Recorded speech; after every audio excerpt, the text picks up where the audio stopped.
विरोध करता है, संत का विरोध करता है, वो केवल अपने शरीर को पुष्ट करने के लिए जो रहता है यहाँ पर तैयार, केवल अपना पेट भरो और बाकी का विखंडन करो। जो दूसरों की सदैव निंदा करता है वो सदैव जो पाप रत रहता है, ऐसा 14 प्रकार का जो व्यक्तित्व धारण करे वो जीवित ही मुर्दे के समान होता है।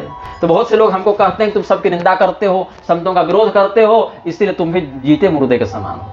मैं संतों का विरोध नहीं करता, मैं केवल विरोध करता हूं अधर्म का, पाखंड का। लेकिन तुम मूर्ख हो, अति मूढ़ा वही तुम हो, विमूढ़ा वही तुम हो जो दुष्टों को संत मान लेते हो। नहीं तो जो रामभद्राचार्य वेद का विरोध करे, वेद मंत्रों को बदलने की बात करे, जो भगवान विष्णु को हेय और तिरस्कृत बताने लगे, जो पुराणों को प्रक्षुब्ध बताकर विष्णु द्रोह करे, ऐसे मूर्ख को तुम्हारे जैसे धूर्तों ने सार्वभौम वैष्णव जगत गुरु बना दिया, तो तुम जिंदे मुर्दे के समान हो। हम संत मानेंगे ही नहीं तुमको, क्योंकि तुम वेद को नहीं मानते। वेद का विरोध करके, वेद मंत्रों को बदलने की बात करके तुम कैसे संत बन जाते हो भाई?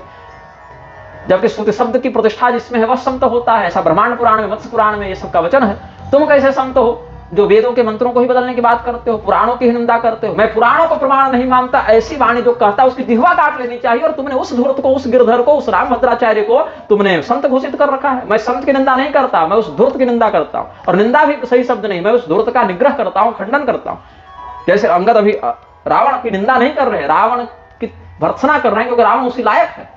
विष्णु विमुख, श्रुति निंदक, पूर्वाचार्य, संत द्रोही गिरधर मिश्र का, रामभद्राचार्य का हम विरोध करते हैं, क्योंकि वह है उस प्रकार का अधम व्यक्ति। क्योंकि वह वेदों का विरोध करता है, वर्णाश्रम का विरोध करता है।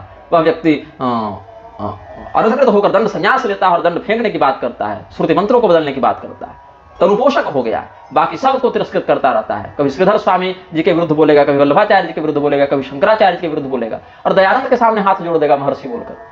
ऐसा धूर्त, ऐसा पाखंडी संत कब से हो गया? और उसके समर्थक लोगों को, उसके प्रोत्साहक लोगों को भी हम संत नहीं मानते। उस अंश में, जिस अंश में उन्होंने सार्वभौम वैष्णव जगत गुरु बना दिया, चाहे राघवाचार्य हो, चाहे क्या नाम है, राजेंद्र दास हो, चाहे और कोई महामंडलेश्वर पीठाधीश्वर कहीं के हो, जिस अंश में वो उस प्रकार का व्यवहार करेंगे, उस अंश में मेरे द्वारा वो भी भर्त्सनीय ही माने जाएंगे।